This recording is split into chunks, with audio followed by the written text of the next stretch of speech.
우리에게 주시는 하나님의 말씀은 고린도전서 10장 14절에서 22절까지의 말씀입니다.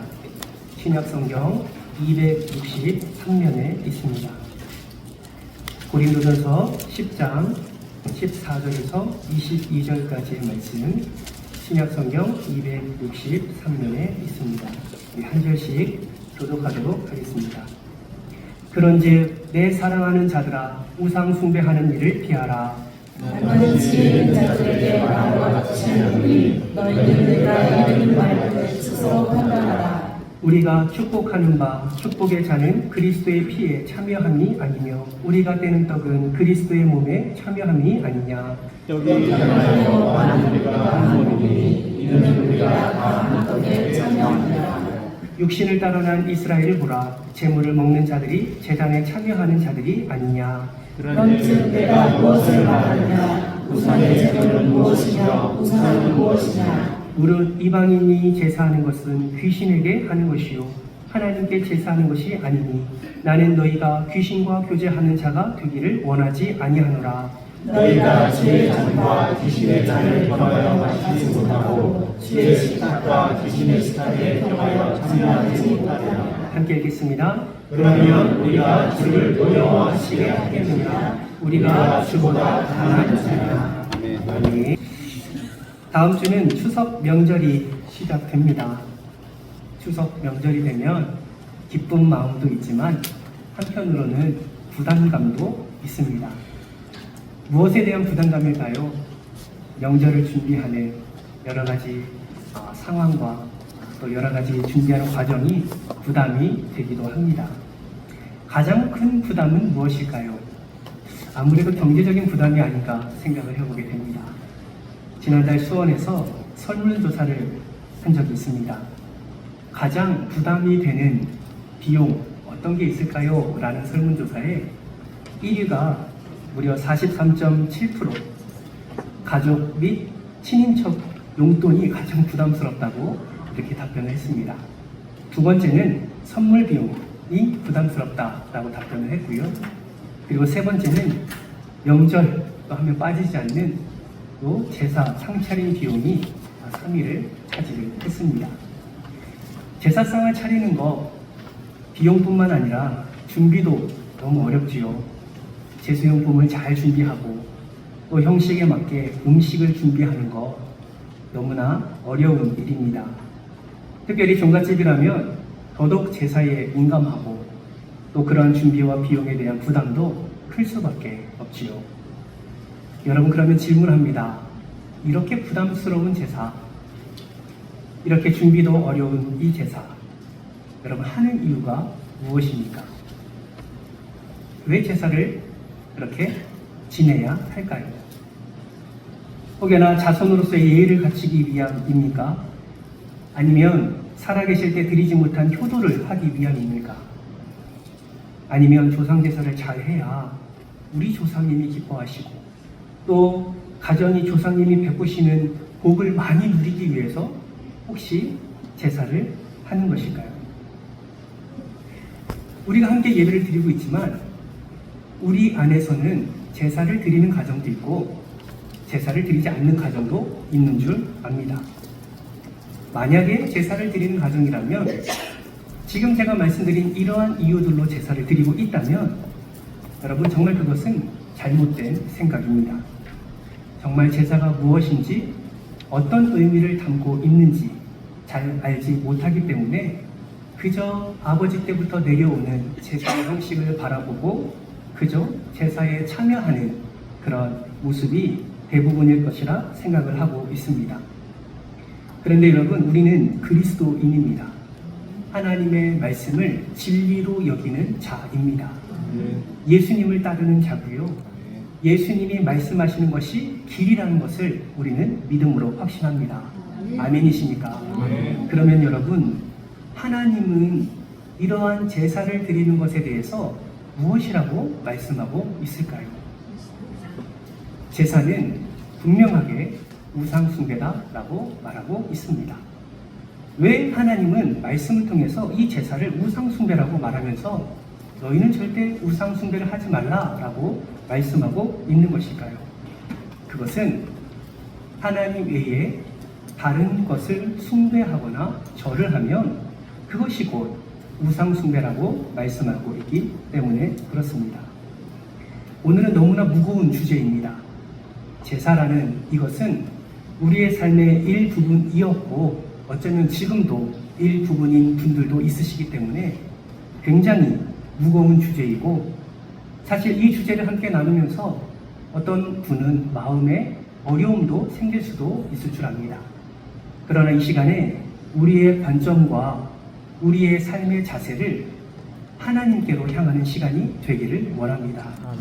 내 삶의 어떠한 것으로 이거를 합리적인 생각과 이거를 당연하다는 생각을 내려놓고 우리가 정말 믿는 하나님은 어떻게 말씀하고 있는지, 도대체 이 제사라는 것이 무엇이길래 하나님이 그토록 막으시고 우상 숭배하지 말라고 말씀하시는지를 함께 찾아보는 시간이 되기를 바랍니다. 혹여나 함께 예배드리는 여러분 가운데 예수를 믿음으로 말미암아 제사를 드리지 않고 있는 가정이 있다면 오늘 이 설교를 들으시면서 제사에 대한 분명한 이해를 가지시고, 앞서 우리 장로님 기도하신 것처럼 추석 명절 때에 오히려 갈등과 아픔을 조장하는 것이 아니라 하나님의 놀라운 은혜와 사랑을 흘려보내는 그런 축복의 가정이 되시기를 주님의 이름으로 축복합니다. 혹여나 함께 예배드리는 우리 안에 가정에 제사를 드리고 있다면 다시 한번 제사에 대한 분명한 이해를 말씀 속에서 찾으시고, 그리고 이 말씀 속에서 발견한 이 하나님의 뜻을 여러분의 삶 속에서 지혜롭게 잘 적용하심으로 말미암아 우상 숭배가 아닌 오직 하나님만을 사랑하며 하나님만을 섬기는 그런 복된 가정으로 거듭나시기를 주님의 이름으로 축복합니다. 그러면 개신교는, 우리 교회는 왜 조상 제사를 드리지 말라고 하는 것일까요? 첫 번째 이유는 제사는 우리나라의 미풍양속이 아니기 때문에 그렇습니다. 무슨 말이냐? 많은 사람들이 지금까지 우리나라가 계속해서 전해져 내려오는 아름다운 의식으로 생각하고 있다라는 것입니다. 그런데 절대 그렇지 않습니다. 여러분 그거 아십니까? 제사는요, 알고 보면 중국으로부터 수입된 외래 문화입니다. 역사학자들의 연구에 의하면 조상 제사의 유래는 고려 초 이전까지는 그 흔적을 찾아볼 수가 없습니다. 정확히 말하면 13세기 이후 고려 마렵에 당시 이성계가 위화도 회건을 통해서 불법적인 반란으로 나라를 뒤엎게 되자 나라의 안정과 정권의 안정, 그리고 반란의 당위성을 설명하기 위해서 사용한 정치적인 술수였다라는 것이죠. 특히 당시에 국사였던 무학대사가 조상제사를 제안했는데 정권은 칼로 잡을 수 있지만 민심은 칼로 잡을 수가 없어서 백성의 마음을 붙잡기 위해 백성의 효심을 이용해 유교 가운데 주자하게 조상제사를 널리 장려했다라는 것입니다. 저희 가정은 믿음의 가정입니다. 솔직히 저는 한 번도 제사를 드려본 적이 없어요. 그래서 이 제사가 무엇을 의미하고 이 제사에 올라가는 다양한 여러 가지 제사용품이 있지 않습니까? 그런 것들이 뭘 의미하는지 솔직히 잘 모릅니다. 그래서 한번 찾아봤어요. 도대체 제사가 무엇인가? 여러분 제사상에 필수라고 하는 3가지 열매가 있다고 합니다. 그것이 무엇인지 아십니까? 무엇인지 아세요? 쪼물딱쪼물딱 하시는 분들은 몇 번 제사를 드려보신 분들이시겠죠? 첫 번째는 뭐냐면 대추입니다. 그 다음 뭔가요? 밤. 그 다음은 감이라고 합니다. 여러분 이 3가지의 열매 안에도요 이런 의미가 담겨 있다고 해요. 대추의 씨가 몇 개입니까? 1개죠. 그래서 씨가 하나인 대추는 한 분 왕을 의미한다고 합니다. 밤, 알이 3개가 되어있죠. 그것은 삼정승을 의미하고 감의 씨가 6개인데 이거는 육판서를 의미한다고 합니다. 아유 목사님 그런 거에 의미를 부여합니까?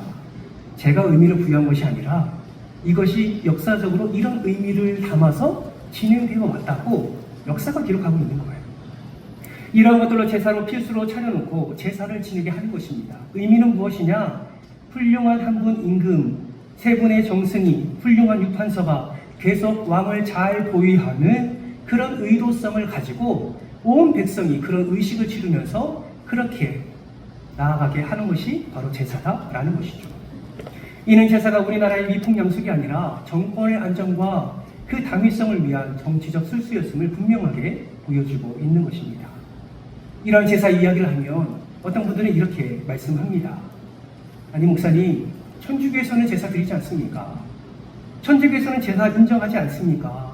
그런데 왜 개신교, 기독교, 교회는 왜 제사를 이렇게 반대합니까? 제사만 허용하면 좀 더 많은 사람이 올 수 있지 않겠습니까? 여러분, 천주교가 지금 제사를 허용하고 있습니까? 질문입니다. 허용하고 있습니까? 네, 허용하고 있습니다. 진짜 허용하고 있어요. 그런데 분명히 알아야 될 것은 뭐냐면 실제로 천주교는 처음부터 제사를 허용하지 않았다라는 것입니다. 천주교는 제사를 허용하지 않았어요. 천주교 역시 그것이 우상숭배임을 처음부터 강조했습니다. 그래서 일제가 우리나라를 다스리기 시작했을 때 천주교 사람들은 그 우상 앞에 절하지 않기 위해서 엄청난 거부를 하게 되었고, 그때 순교하신 분들도 굉장히 많았다라고 합니다. 대표적인 예를 들면 1791년에 있었던 신해 사건과 1801년에 있었던 주문모 신부의 참수형이 대표적인 예입니다. 이때 많은 분들이 제사를 거부하다가 참수를 당했다라고 역사는 기록하고 있습니다. 그런데 일제시대 때에 일본의 압력과 그리고 천주교의 효과적인 포교를 위해서 로마 교황청에서 교황이 교시를 내렸어요. 어떤 교시냐? 이때 당시 2차 세계대전이 일어날 때 일본과 이탈리아가 연합군으로 이렇게 전쟁을 치르지 않았습니까? 이때 이탈리아 로마 교황청에다가 일본 천황이 부탁을 했대요. 어떤 부탁이냐면 그때 당시 우리나라의 신사참배가 굉장히 많았는데 신사참배는 국민의례라고 교시를 내려달라는 거예요. 이것을 통해 우리나라 모든 사람들이 다 국민의례로 여기고 그 신사를 참배하도록. 여러분, 신사참배 우상숭배 아닙니까? 다른 사람에게 절하는 것 자체가 우상숭배인데 교황을 통해서 신사참배는 국민의례라고 교시를 내려달라고 부탁을 한 겁니다. 그때 당시 로마 교황청은 가만히 보니까 한국의 순교자들이 너무나 많고, 그리고 이렇게 이야기를 하면 또 많은 이들이 천주교에 들어올 것임을 생각하면서 그 부탁을 받아들였다라는 것이죠. 실제로 로마 교황은 신사참배는 국민의례이고 조상을 제사하는 것은 효도하는 차원이니 제사를 지내도 우상숭배가 아니다라는 교시를 내리게 됩니다. 이때부터 천주교도 제사를 허용하게 되었다라는 것이죠. 여러분, 그거 아십니까? 천주교의 교황은 성경의 권위보다 더 위에 있습니다. 천주교의 교황이 하는 말은 성경이 말하는 말씀의 권위보다 위에 있어요. 그렇기 때문에 우리 개신교는 천주교를 이단이라고 하는데 그 이단의 이유가 이것입니다. 우리는 하나님의 말씀이 가장 최우선이지 않습니까? 근데 천주교는 그렇지 않다라는 거예요. 결국 천주교는 이 교황의 교시를 받아들이고 그때부터 그때부터 신사참배를 국민의례로 제사를 효의 일환으로 생각하고 제사를 드리게 되었다라는 것입니다. 그러므로 우리가 꼭 알아야 될 것은 천주교가 조상제사를 허용한 것은 원래 입장이 아니라 믿음의 타협과 배반의 결과라는 것입니다. 그리고 천주교가 조상제사를 허용함으로 교인들로 하여금 많은 포교 활동이 이루어졌을지는 몰라도 그들에게 결과적으로 우상숭배하게 하는 죄를 범하게 된 것입니다. 그리고 제사는 본래 효도와도 무관합니다. 앞서 말한 것처럼 애초에 제사의 시작이 나라의 안정과 당위성을 자신의 입지를 강화하기 위해서 시작된 것이기 때문에 효와는 전혀 관계가 없다라는 것이죠. 성경을 보면 애굽의 바로 왕이나 또 바벨론의 느부갓네살 왕이나 이런 왕들이 계속해서 자신을 신격화하는 것을 보게 됩니다. 여러분, 로마 황제도 자신을 신격화하죠. 실제로 고대 중국의 왕들도 자신을 신격화하려고 하는 시도가 많았습니다. 여러분, 자신이 신이 되려면 무엇이 선행되어야 되는 줄 아십니까? 조상이 신이 되어야 됩니다.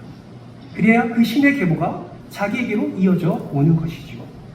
그래서 이러한 자신의 입지를 강화하기 위해서 또 나라의 안정성과 당위성을 부여하기 위해서 제사가 장려되게 되었고 그 왕들만 지냈던 제사가 춘추전국 시대 때는 제후들에게 이후에는 주자학을 통해서 조선시대에 우리나라로 유입이 되게 된 것입니다.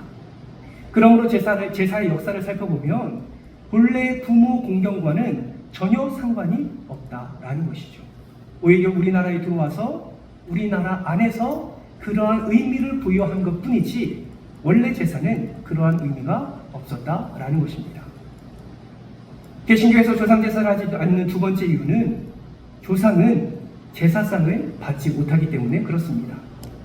우리가 아무리 100년, 1000번, 100번, 1000번 제사를 드려도 돌아가신 내 부모님이 제사상에 와서 음식을 받지 못하신다라는 것입니다. 그것을 어떻게 할 수 있습니까? 오늘 본문 외에 누가복음 23장 43절 말씀에는 이렇게 말씀하고 있습니다. 같이 한번 읽어볼까요? 시작! 예수께서 이르시되 내가 진실로 내게 이르노니 오늘 내가 나와 함께 낙원에 있으리라 하시니라. 아멘. 여러분 질문합니다. 지금 읽으신 이 성경 본문 말씀 예수님께서 하신 말씀인데요. 누구에게 하신 말씀일까요? 강도. 네, 강도. 딱 한 단어로 잘 말씀해 주셨어요. 십자가에 못 박히실 때에 양쪽에 누가 함께 못 박혔습니까? 두 강도가 못 박혔어요. 한 사람은 예수를 욕하지요. 지금 당장 우리를 구원하라고 욕합니다. 그러나 다른 한 강도는 예수님께 이렇게 얘기합니다. 예수여, 당신의 나라에 임하실 때에 나를 기억하소서. 그때 예수님이 그 강도에게 뭐라고 말씀하니까 내가 오늘 나와 함께 어디에 있으리라? 낙원에 있으리라. 낙원은 파라데이소스, 천국을 의미합니다. 죽는 순간 바로 오늘 나와 함께 있을 것임을 예수님은 말씀하고 있는 것입니다. 이것을 통해서 우리는 무엇을 알 수 있습니까? 여러분, 죽은 후에 그 영혼이 부천을 떠돌아다니지 않는다라는 거예요. 죽은 후에 예수님을 믿는 자는 천국에 가고 죽은 즉시 예수를 믿지 않는 자는 지옥으로 가게 되는 것이지 그 죽은 자의 영혼이 부천을 떠돌아다니는 일은 없다라고 성경은 말씀하고 있습니다. 천주교에서 말하는 것처럼 신앙이 부족하면 연옥을 거쳐서 천국에 간다 이런 내용 성경에 있지 않습니다. 오직 예수 그리스도의 십자가의 공로로 죄사함을 받은 사람은 죽은 즉시 천국에 가게 된다라고 성경은 말씀하고 있는 것입니다. 게덴 허이스라는 사람은 성도가 죽으면 즉각적으로 그리스도와 함께 그리고 그의 임재 안에 있게 된다라고 말했습니다. 여러분 얼마나 좋습니까? 그렇기 때문에 예수 믿는 사람은 죽음이 두려움이 아닌 것이죠. 죽은 후에는 바로 내가 사랑하는 예수 그리스도의 품 안에 안겨 그 안에서 기쁨과 평안을 누리며 영생토록 예수 그리스도와 함께 살아갈 수 있는데 그것이 두려움이 될 수 있겠습니까? 사도 바울도 이 천국을 사모했습니다. 그래서 고린도후서 5장 8절 말씀에 이렇게 말씀합니다.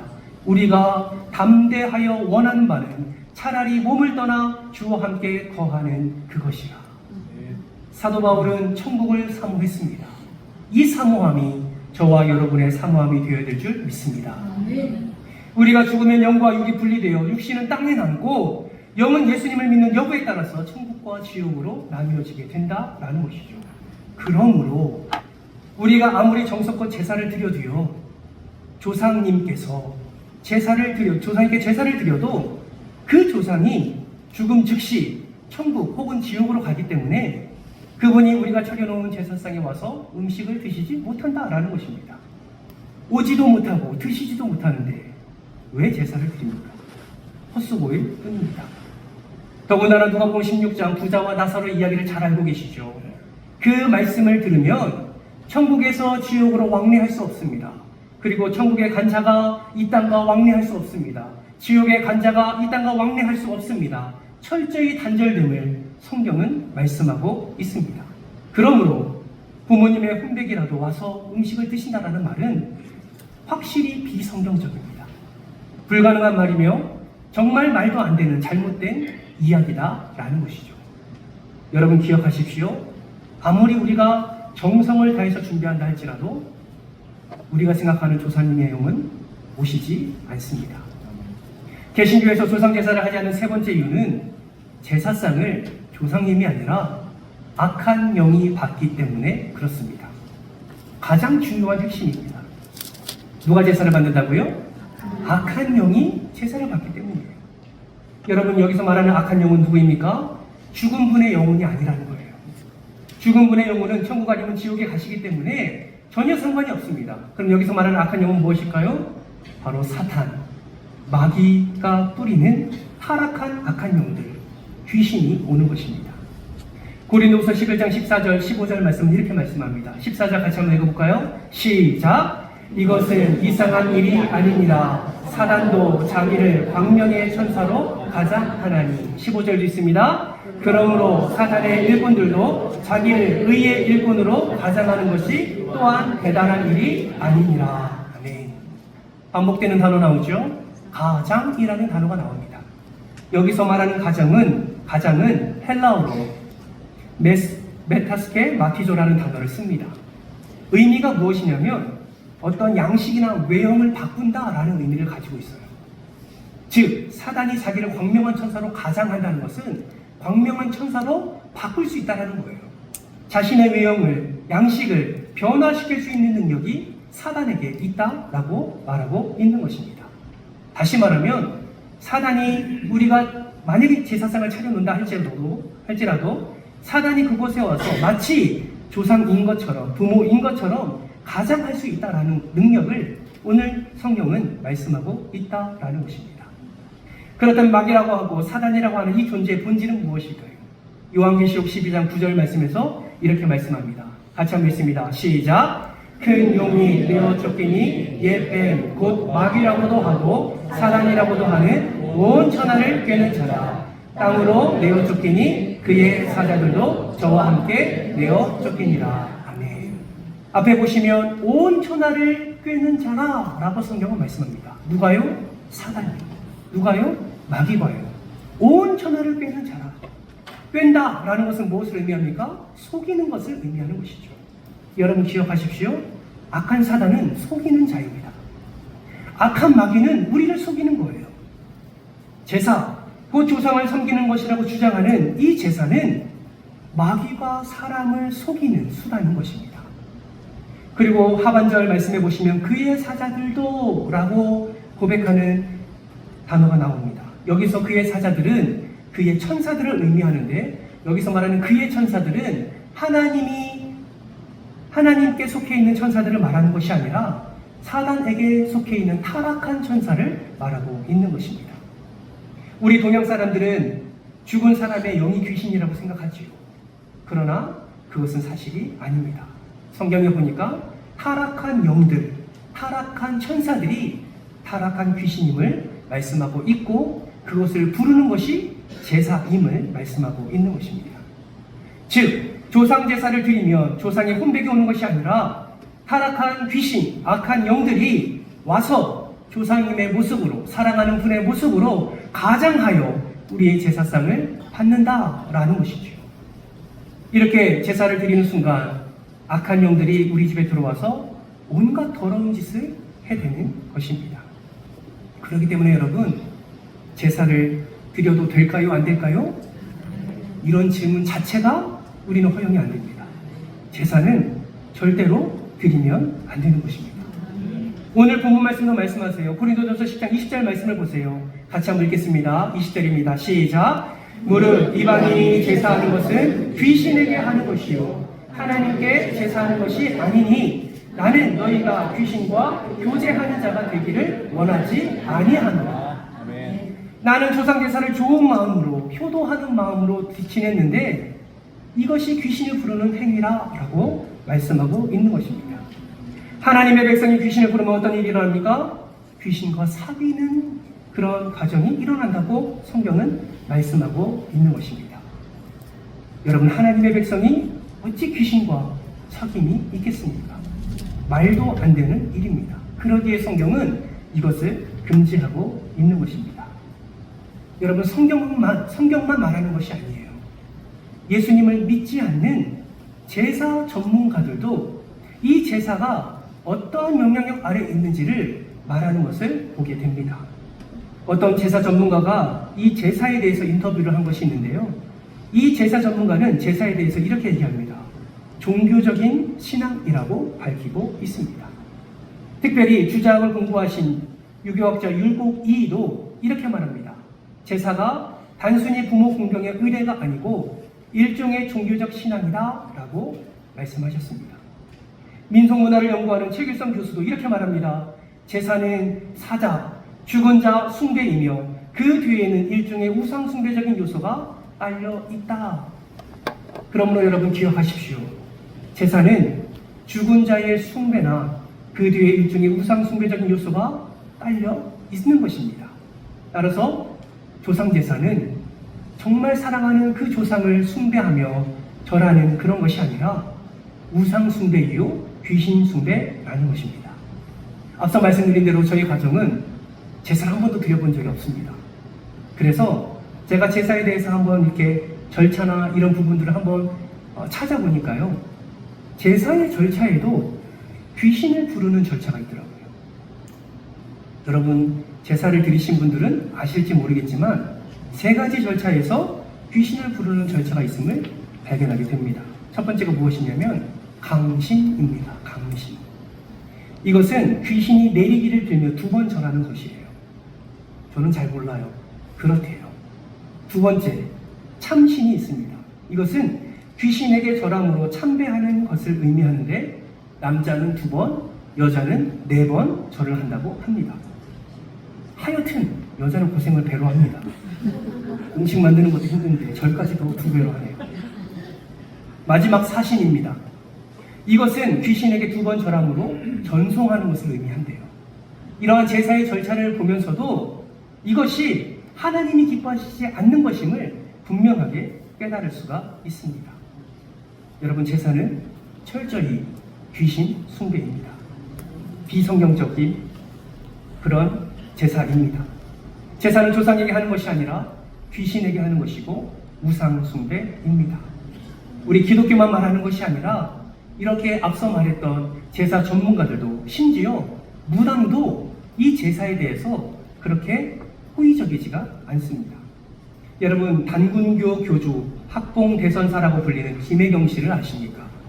이분은요 박수무당이래요. 큰 신을 내림받아가지고요 칼도 타고 예언도 하고 이런 분이랍니다. 이런 분이 인터뷰를 했습니다. 무당이니까 얼마나 많은 귀신들을 받겠습니까? 이분이 이렇게 말씀하시더라고요. 유교식 제사의 예법을 보면 붉은 과실은 동쪽으로, 흰 과실은 서쪽으로 놓으라는 홍동백서 등 여러 가지 까다로운 예식이 있는데 나는 아직까지 죽은 조상이 제사상에 내려와 음식을 먹는 것을 보지 못했다. 다만 유괴를 떠도는 악령들이 모이는 것뿐이다. 무당 또한 제사는 귀신 숭배임을 인정을 했습니다. 무당뿐만이 아니라 예수님을 잘 믿는 한 장로님이 계십니다. 하나님이 고치시지 못할 사람은 없다라는 책을 쓴 박효신 장로님이십니다.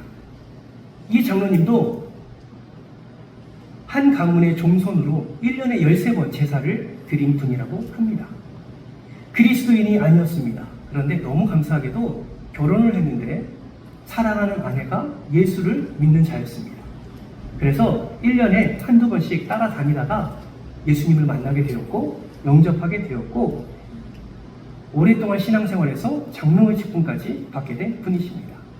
근데 어느 날 이 목사님과 장로님이 밤늦게까지 기도하다가 집으로 돌아오는 길에 옹기다마라고 하는 마을 앞을 지나게 되었는데 지독한 냄새가 코를 찔렀다고 합니다. 마치 세상에 온갖 더러운 것을 다 모아서 불태우는 것처럼 그러한 너무나 지독한 냄새가 코를 찔렀다고 해요. 목사님과 박효신 장로님은 그 냄새를 따라 마을로 들어가게 되었고 한 집안에서 제사를 드리고 있음을 발견하게 되었다고 합니다. 사람들은 귀신이 들어오다가 빨랫줄에 걸리지 않기 위해서 빨랫줄도 다 풀어놓고 온갖 제사에만 집중하면서 그 제사상 앞에 절을 하고 있더래요. 제사상 위에는 갖가지 제물들이 진설되어 있었고 제사상 중앙에는 지방 쓰는 거 있지 않습니까? 지방과 함께 돌아가신 2분의 사진이 걸려 있었다고 했습니다. 그러한 모습을 보고 다시 한번 대청안을 살펴보는 순간 그들의 눈앞에 기상천외한 광경이 보였다고 합니다. 그분이 말씀하시기는 그 두 분에게 하나님이 영안을 열어주셔서 보여주셨다고 해요. 무엇을 보여주셨는지 이렇게 기록했습니다. 조금 길지만 제가 한번 읽어드리겠습니다. 제사상 위에는 물론 제사상 아래에도 천장에도 진한 흑색의 명체들이 온통 북적대고 있었다. 혹시 잘못 봤나 싶어 아무리 눈을 비비고 다시 봐도 마찬가지였다. 수백을 헤아리는 엄청난 귀신떼들이 온 집을 누비고 있었다.